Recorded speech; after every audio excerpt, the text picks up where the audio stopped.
is a big day.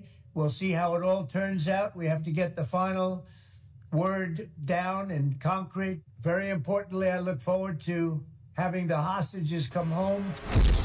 Trump का ऐलान, Israel Hamas युद्ध समझौते को तैयार। लेकिन हमास सिर्फ शांति वार्ता के लिए रेडी है। हमास अब भी फिलिस्तीन देश की मांग पर डटा है। हमास हथियार छोड़ने को भी तैयार नहीं है। हमास इजरायली सेना के गाजा से बाहर जाने की जिद कर रहा है। हमास ने इजराइल के खिलाफ 3 दुश्मन देशों को युद्ध में उतार दिया है।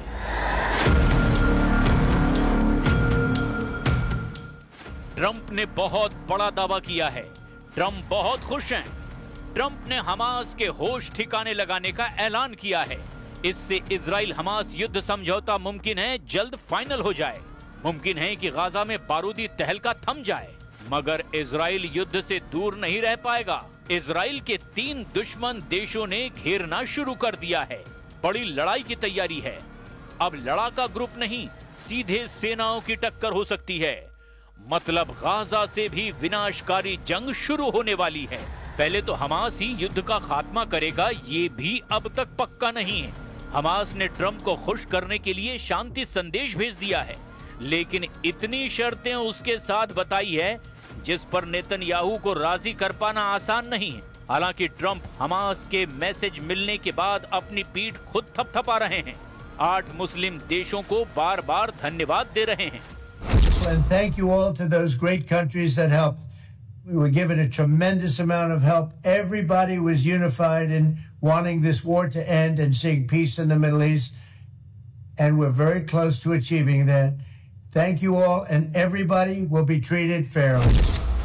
हमास से मिले मैसेज से गदगद ट्रंप ने इजराइल को फौरन बमबारी बंद करने के निर्देश दिए, मगर इजराइल ने डिफेंसिव ऑपरेशन के नाम पर गाजा में कोहराम जारी रखा हुआ है। अल जजीरा की रिपोर्ट में दावा किया गया कि इजराइल ने ट्रंप के बयान के बाद भयानक हमला करके 24 घंटे से भी कम वक्त में 24 से ज्यादा लोगों को मौत के घाट उतार दिया। इसके साथ ही इजराइल ने गाजा में ट्रंप के पीस प्लान के पहले चरण को लागू करने की घोषणा भी कर दी है। लेकिन हमास लीडरशिप की तरफ से जो आधिकारिक बयान आ रहे हैं वो बहुत खतरनाक संदेश दे रहे हैं। शांति समझौते में सबसे बड़ा पेंच हमास के हथियार छोड़ने पर फंसा है। हमास लीडरशिप इसके लिए तैयार ही नहीं है। हमास के सीनियर लीडर मूसा अबू मरजूक की ये बातें ट्रंप के होश उड़ा सकती हैं। We will never accept anyone not Palestinian to control the Palestinian. But this is not belong to Hamas only. This belong all of the Palestinian and the Palestinian Authority and the PLO. They should say what their response about this. And we can't bring someone like Tony Blair to be governor in Gaza. Hamas leader ने Trump को 2 टूक लहजे में कुछ जरूरी शर्तें गिनाई है, जिन शर्तों पर हमास झुकने को तैयार नहीं। उससे नेतन्याहू की टेंशन बढ़ गई है। हमास ने अलग फिलिस्तीन देश की मांग फिर से दोहराई है। साथ ही ये भी धमकी दी है कि फिलिस्तीन पर किसी भी बाहरी का नियंत्रण हमास बर्दाश्त नहीं करेगा। इतना ही नहीं, टोनी ब्लेयर को गाजा का गवर्नर बनाए जाने का भी हमास जोरदार विरोध कर रहा है। That Hamas, the weapon among Hamas, 90% of their capability, they destroyed it. Then there is nothing with Hamas talking about it, about women. Second thing, we, since in the beginning of this conflict, president Trump की peace deal पर Hamas एक तरह से कुछ कदम आगे जरूर बढ़ा है, लेकिन अभी सारे अहम मुद्दे अनसुलझे हैं। पहले ट्रंप का ऑफर देखिए।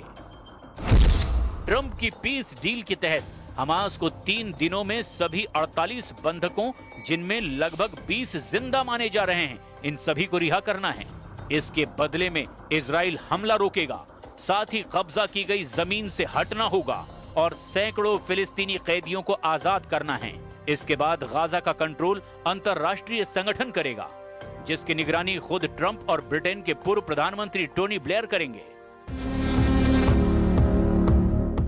ट्रंप के इस ऑफर पर हमास के सहयोगी फिलिस्तीनी इस्लामिक जिहाद ने सहमति जता दी है, लेकिन हमास ने साफ किया कि वो इजरायली सेना की पूरी और अंतिम वापसी की मांग करता है, जबकि ट्रंप ने इजराइल की वापसी को चरणबद्ध प्रक्रिया बता रखा है। इसीलिए हमास भी हथियार छोड़ने को तैयार नहीं है, यानी स्थायी शांति की गारंटी देने वाला अब भी कोई नहीं है। खासकर इजराइल के दुश्मनों ने जिस तरह आक्रामक रुख दिखाना शुरू कर दिया, वो अब नए युद्ध का सिग्नल दे रहे हैं। मिस्र ने इजराइल के खिलाफ नया फ्रंट खोल दिया है। मिस्र ने सिनाई प्रायद्वीप पर सेना को बड़े पैमाने पर तैनात कर दिया है। इजराइल ने इसे कैंप डेविड समझौते का उल्लंघन कहा। सिनाई आइलैंड के जोन बी और सी में सैन्य बढ़त पहले कभी इतनी भारी नहीं देखी गई। हालांकि मिस्र ने सैनिकों की तैनाती को आतंकवाद, तस्करी और गाजा पलायन को रोकने के लिए जरूरी बताते हुए किया है, लेकिन इजराइल को सिनाई में मिस्र के विध्वंसक हथियारों की तैनाती ने अलर्ट कर दिया है। मिस्र ने सिनाई में टैंकों, फाइटर जेट और हाईटेक एयर डिफेंस सिस्टम तैनात किए हैं। साथ ही अंडरग्राउंड स्ट्रक्चर और संभावित मिसाइल डिपो की तैनाती भी की गई है।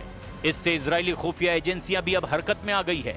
मिस्र की तरह ही ईरान की तरफ से भी अब इजराइल को वॉर थ्रेट मिलने लगा है। सुप्रीम लीडर अली खामनेई ने ट्रंप और नेतन्याहू से टकराने से पहले ही तेहरान की जगह नई राजधानी बनाना शुरू कर दिया है। ईरान तेहरान की जगह फारस की खाड़ी के तट पर मकरान में नई राजधानी बनाने जा रहा है। ईरान ने राजधानी बदलने की वजह तेहरान की बढ़ती आबादी और पानी की कमी को बताया है। वहीं रक्षा जानकारों ने इसकी सबसे बड़ी वजह बताई अमेरिका इजराइल से ईरान की दुश्मनी। अमेरिका ने जब से B-2 बॉम्बर से ईरान पर बमबारी की थी, तब से ही सुरक्षित इलाके में राजधानी बनाने की बात की जाने लगी थी। अब इस आइडिया को सुप्रीम लीडर अली खामनेई ने भी हरी झंडी दे दी है। ईरान नई राजधानी में सुरक्षा के सभी जरूरी इंतजाम करने के बाद दुश्मनों से हिसाब बराबर करने के मूड में है। इस सब के बीच तुर्की ने मोसाद एजेंट को गिरफ्तार करने का दावा करके पीएम नेतन्याहू को एक नई टेंशन दे दी है। तुर्की ने सेरकान चीचेक नाम के मोसाद एजेंट को पकड़ने के बाद इजराइल को धमकी दी है। मतलब इजराइल के लिए ज्यादातर मोर्चों पर मुसीबतें खड़ी हो चुकी है और अगले कुछ दिन पीएम नेतन्याहू पर बहुत भारी साबित हो सकते हैं।